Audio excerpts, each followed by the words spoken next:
Olá pessoal, estamos com mais de Igreja em Sua Casa e hoje eu quero estudar com vocês a respeito dos benefícios que a nova aliança deu à igreja. Fique comigo!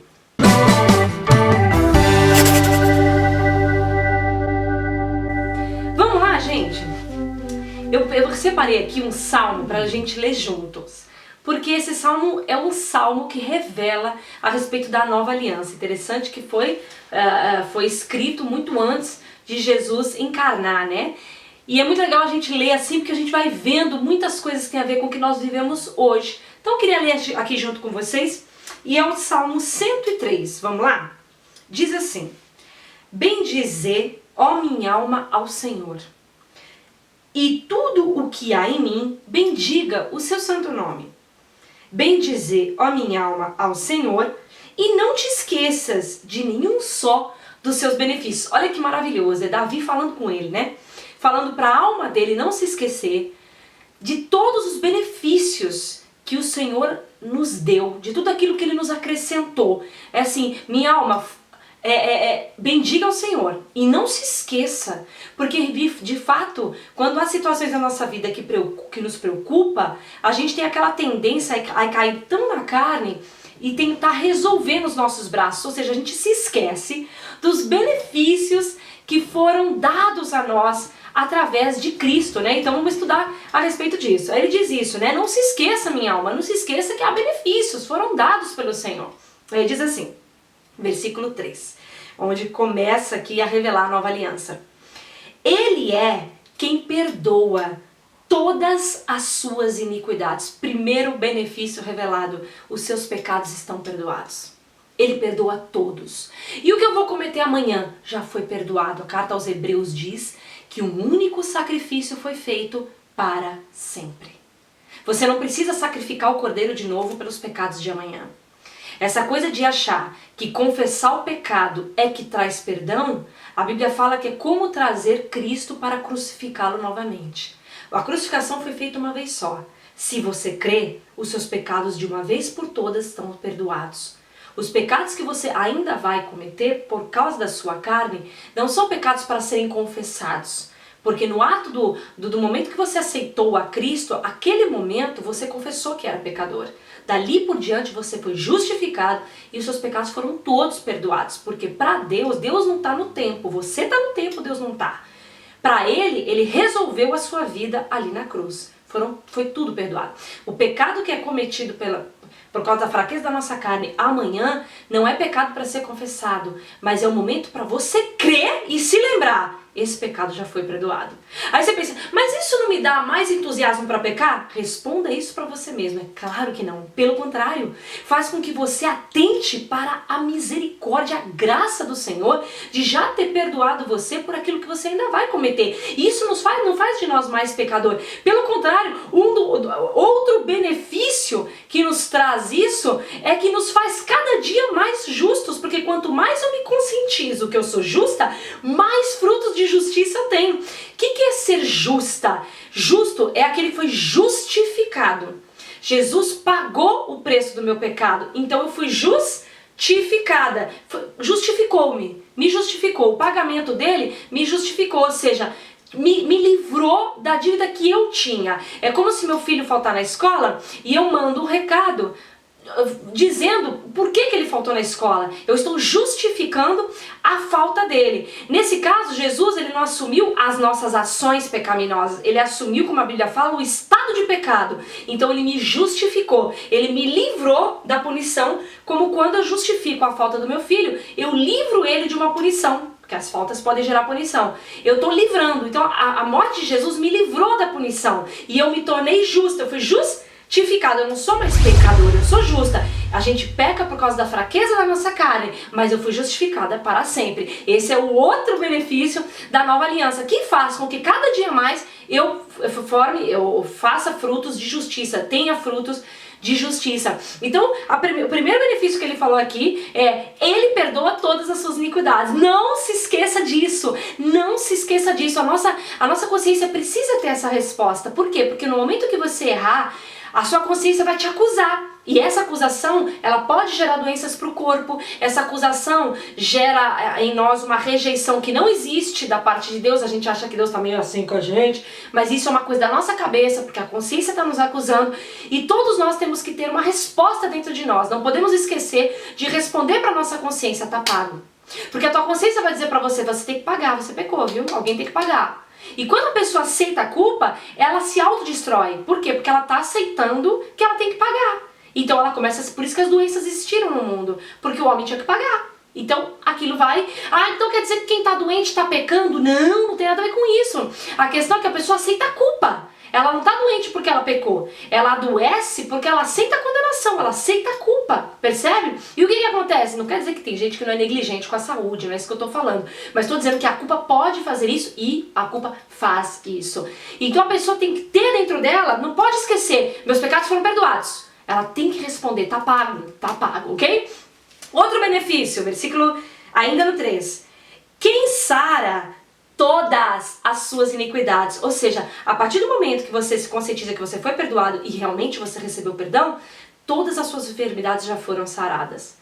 Tudo. Se você está doente, primeira coisa, Marcos capítulo 2 revela isso, quando Jesus fala pro homem que estava no leito, né, que os amigos colocaram ali dentro da casa, Jesus fala, os seus pecados são perdoados antes de curar o homem. Você pensa, pra que Jesus falou de pecado se o homem está precisando de cura? Porque para ser curada a pessoa precisa primeiro receber perdão.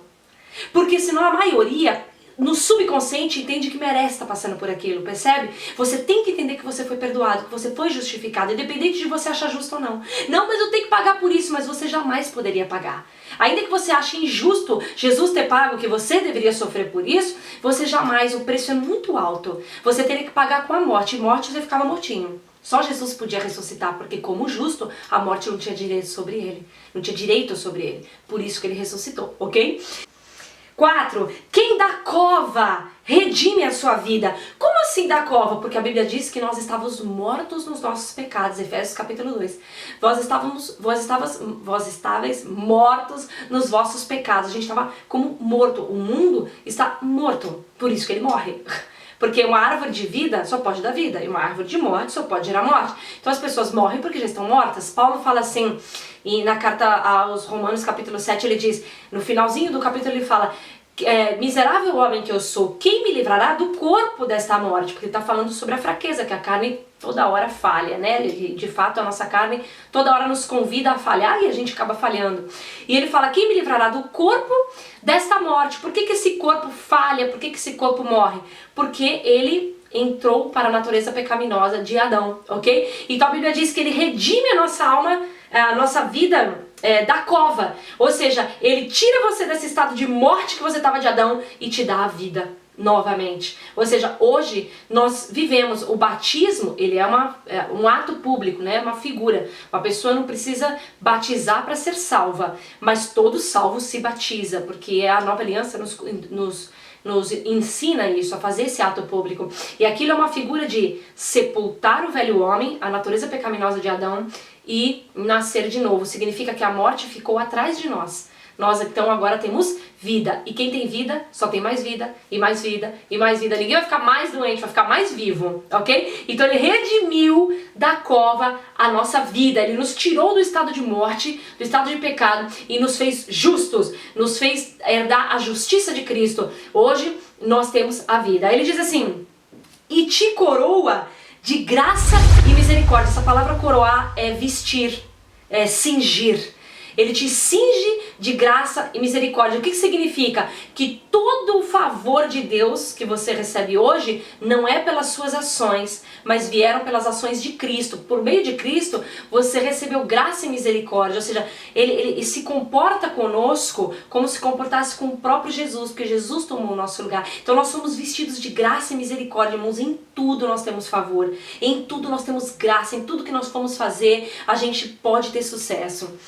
Versículo 5, quem farta de bens a tua velhice, de sorte que a tua mocidade se renova como a da águia. Olha que coisa maravilhosa. Essa fartar de bens à velhice, eu entendo que é mesmo no corpo natural, porque ele diz assim que ele renova a nossa juventude, então tá falando mesmo do corpo, ou seja, fartar de bens à velhice é fartar de saúde, fartar de disposição, de uma mente boa, que a gente vê que as pessoas, quando avançam na idade nesse mundo, a cabeça já não tá tão boazinha e tal. Não, aqui ele farta a gente de bens, ou seja, a nossa cabeça continua sábia, continua boa, continua com boa memória, a nossa saúde. E ele diz, e que renova a sua mocidade como a da águia. Ou seja, a gente não vai provando de uma velhice, uma decadência do corpo. Não, porque a morte ficou atrás de nós. Nós vamos provando somente de vida, vigor, até que ou Deus nos tira desse mundo porque Ele quer, porque terminamos o que tínhamos que fazer, ou a gente espera Jesus vir nos buscar. Isso vai do chamado de cada um, tá? Versículo 6. O Senhor faz justiça e julga todos os oprimidos. Essa palavra de oprimidos se encaixa aqueles que estavam debaixo do jugo da servidão. E Gálatas fala que esse jugo da servidão era a lei. Por quê? Porque você servia a lei, porém aquilo era um jugo. Por que era um jugo? Porque você não conseguia se livrar da lei, uma vez que você nunca conseguia ficar perfeito por executá-la. Porque a lei, por mais que você execute ela exteriormente, ela não pode mudar o seu coração. Então aquilo era uma opressão na vida do homem, é um temor. Então ele fez justiça por nós. Diz assim, 7. Manifestou os seus caminhos a Moisés e os seus feitos aos filhos de Israel. O Senhor é misericordioso, é compassivo. Aí aqui na minha Bíblia tá assim, longânimo e assaz benigno, mas no hebraico tá assim, é paciente e rico em graça. Ou seja, quando ele fala que manifestou a Moisés os seus caminhos, ele se manifestou de forma compassiva, paciente, rico em graça, né? Ele tirou o povo do Egito, e do Egito até o deserto, claro que houveram muitas falhas. Ele não se comportou com o povo como um povo pecador. Ele estava ainda na aliança de Abraão, né? Que é aquela aliança que era o povo dele. Então Abraão viveu graça muito, né? Você vê pelos comportamentos de Abraão que Deus nunca retribuiu ele pelas ações dele, mas Deus retribuía ele pela justiça dele. Ou seja, a Bíblia diz que Abraão creu, isso foi imputado por justiça. Então, Deus se comportava com todos mediante a fé. Se cria nele, ele se comportava assim, pela fé. Você crê em mim? Eu faço. Independente das suas ações, você crê em mim? Eu faço. Se você olhar a história de Abraão, a forma como ele foi agraciado foi só mesmo por fé. E aí diz assim, que ele é rico em graça. Olha que coisa maravilhosa. Ou seja, você sempre vai encontrar graça em Deus, tá? Se você realmente buscar a graça de Deus, Deus pode te dar muito mais. Porque as suas ações jamais poderiam alcançar a riqueza de Deus. Para alcançar a riqueza de Deus, teria que ser perfeito como Jesus. Por isso que Jesus alcançou tudo por nós. Porque nós jamais poderíamos alcançar. Quem somos nós, né, irmãos? 9. Não repreende perpetuamente, nem conserva para sempre a sua ira. Não nos trata segundo os nossos pecados, nem nos retribui consoante as nossas iniquidades. Olha isso, é a nova aliança. Não nos trata segundo os nossos pecados e nem nos retribui conforme as nossas iniquidades. As pessoas às vezes, quando falham, porque eu acredito que a igreja ela não quer errar. A igreja não quer falhar. Ninguém falha porque eu quero falhar mesmo, eu quero pecar. Ninguém, não é verdade. Quando a pessoa peca ou ela falha, ela própria fica mal com ela. Ela não queria ter feito aquilo. Aquilo é uma coisa, uma força da carne insuportável. Que quanto mais a gente se alimenta do pão da vida que é Cristo, mais forte a gente fica para segurar as tentações da carne. Mas quando a gente não se alimenta muito, isso acontece mesmo. Não estou condenando de jeito nenhum. Mas quero dizer que a carne fica mesmo potente. Então ninguém concorda com isso. E a Bíblia diz que ele está falando exatamente isso, e eu vou te falar que ele está falando dessa aliança, tá? Lá embaixo ele vai deixar isso claro. Mas ele está falando justamente isso, que mediante ao perdão dos pecados, Deus já não trata com a gente segundo os nossos pecados. Ah, você pecou, então hoje com você eu não vou falar. A gente tem essa sensação, quando a gente falha, a gente tem essa sensação de que Deus está chateado, Deus está bravo, Deus ama menos a gente não merece um lugar de honra, mas essa é uma sensação totalmente humana, ou algo que você entendeu dos ensinamentos da religião. Na verdade, Deus não trata você dessa forma, porque você foi perdoado dos seus pecados. Deus continua tratando você normal, como filho, ele percebe o que aconteceu, ele não trata você diferente. Quer ver? Diz assim, pois quanto o céu se alteia ou se afasta acima da terra, assim é grande a sua misericórdia para aqueles que o temem. A religião ela prega que temer é tipo aquele, ai, tenho medo de Deus, faz tudo direitinho, senão ele manda você pro inferno. É com esses que ele abençoa. Não faria sentido, porque senão o versículo anterior não falaria que ele não nos trata segundo os nossos pecados.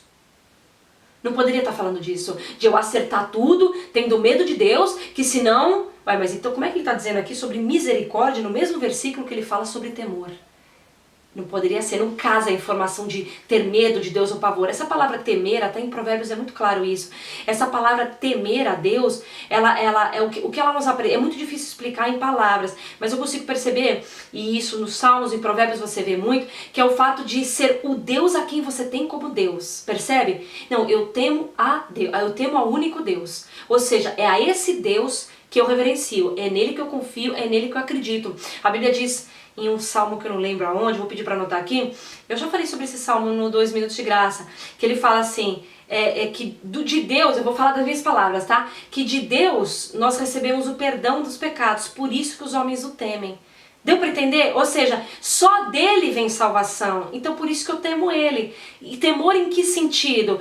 No sentido de, é só nele que eu confio, é só nele que eu acredito, é só esse Deus que eu entendo que pode todas as coisas, é esse temor. Pra você ter uma ideia, no hebraico, temor e tremor não tem nada a ver nem com medo, nem com tremer.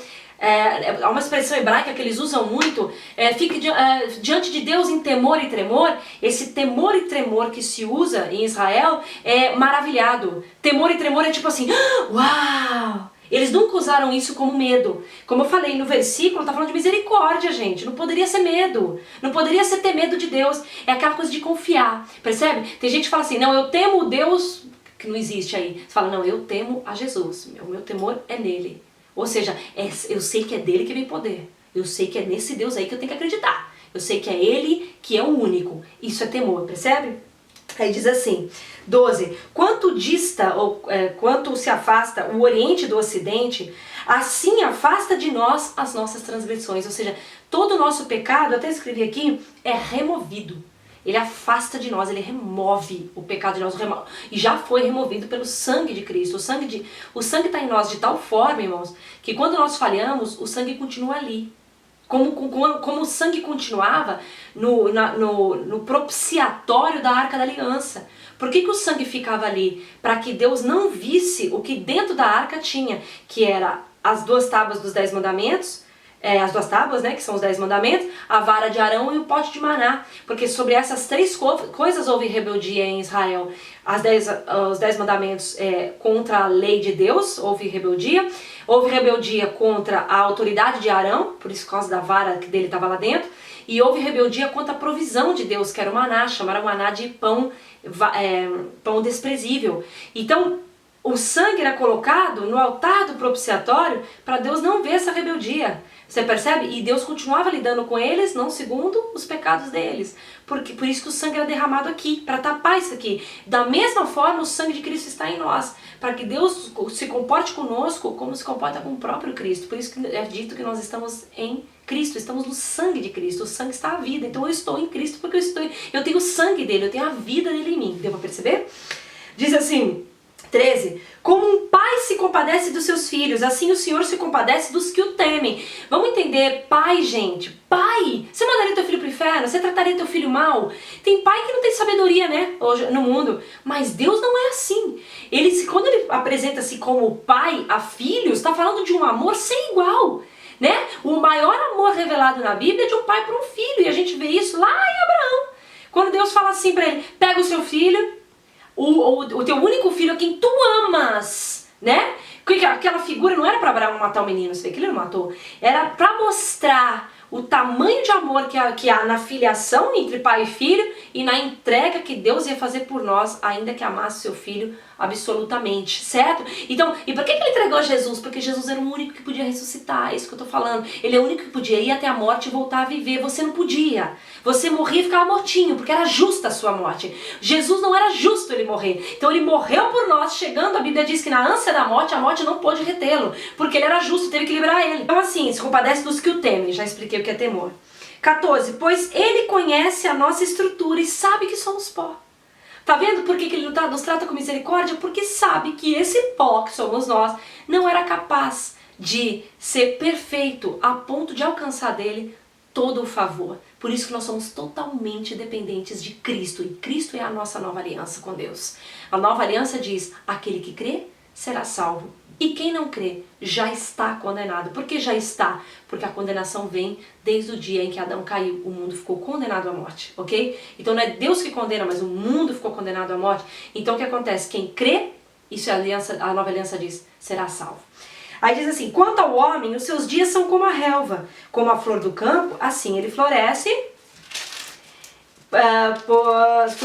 pois soprando nela o vento desaparece, e não conhecerá daí em diante o seu lugar. Mas a misericórdia do Senhor é de eternidade em eternidade, sobre os que o temem, né? Os que confiam nele, que acreditam nele, enfim.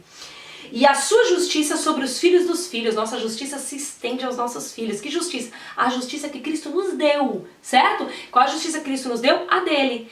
Ele é um homem justo e nós recebemos a retribuição de todas as obras dele. Para com os que o guardam, 18, para com os que guardam a sua aliança. Qual é a aliança que está falando aqui? O Velho Testamento, não pode ser porque está falando sobre perdoar todas as iniquidades, todos os pecados. Está falando da nova aliança. Davi era profeta, ele profetizou sobre a nova aliança 1000 vezes.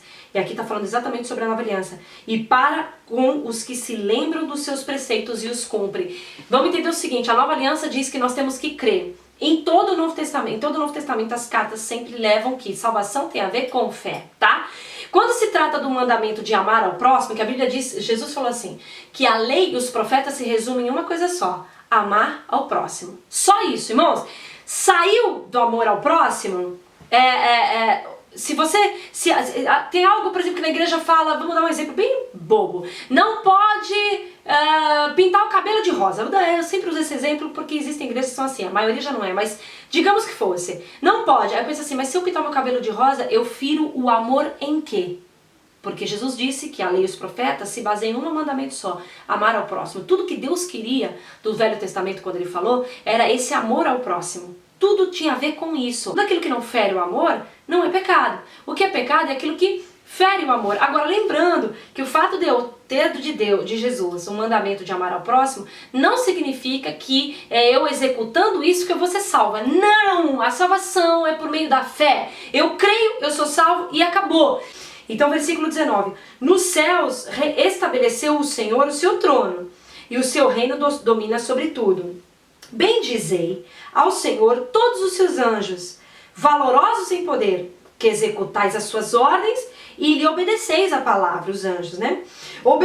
Bendizei ao Senhor todos os seus exércitos, vós, ministros seus. Esses exércitos aqui, a palavra exército, no sentido figurado, é multidão, né? Ou você pode pôr milícia, ou muita gente em prol de um certo trabalho, tá? Exército significa isso. E ele fala, todos os seus exércitos, ministros seus, que fazeis a sua vontade. Ministros seus somos nós, né? Pessoas que falam da sua palavra.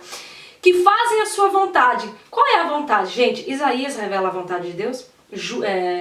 Jesus em João capítulo, não lembro, mas é ali o 6, 7, 8. Ele fala a respeito da vontade de Deus. Colossenses, logo no capítulo 1, fala a respeito da vontade de Deus. E qual é? Que nós entendamos a graça dele. Que nós entendamos que nós somos resgatados. Jesus fala assim, eu vim para fazer a vontade dele, que todo que vier a mim, eu lhe dê vida, eu o ressuscite. Tá? Isaías também fala a respeito da vontade do Senhor, que todos recebam vida, que todos recebam a graça, a misericórdia. Estou falando nas minhas palavras. Então o que acontece? Quando ele fala que os ministros fazem a vontade do Senhor, você fazer a vontade de Deus, você que é pastor, pregador, sei lá, fazer a vontade de Deus pela nova aliança, e isso não sou eu que estou falando, como eu falei, está em Colossenses, está em João.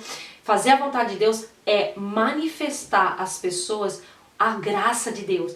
Fazer a vontade do Senhor é manifestar a nova aliança, a graça de Jesus Cristo. Ele diz assim, 22, bendizei ao Senhor vós todas as suas obras em todos os lugares do seu domínio, criação, né? Bendizei, ó minha alma, ao Senhor. Então até a próxima semana, Deus abençoe, tchau, tchau.